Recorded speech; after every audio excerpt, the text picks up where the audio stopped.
এই একটা সরকার আরজি করের ব্যাপারটা, এটা সরকার, এই যে সরকারটা এখন আছে সরকার, এটা সুপ্রিম কোর্টের বিচারপতিকে টাকা দিয়ে সরিয়ে দিল, চিন্তা করতে পারেন ঘটনাটা দেখেছেন?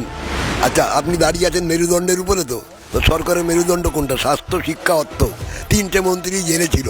কি সুন্দর চলছে সরকার। থাকবে না এ, বদল চাইছে আজকে হোক আর কালকে, এ থাকবে না। আর তৃণমূল বলে কোনো পার্টি থাকবে না, তৃণমূল বলে পার্টি থাকবে না।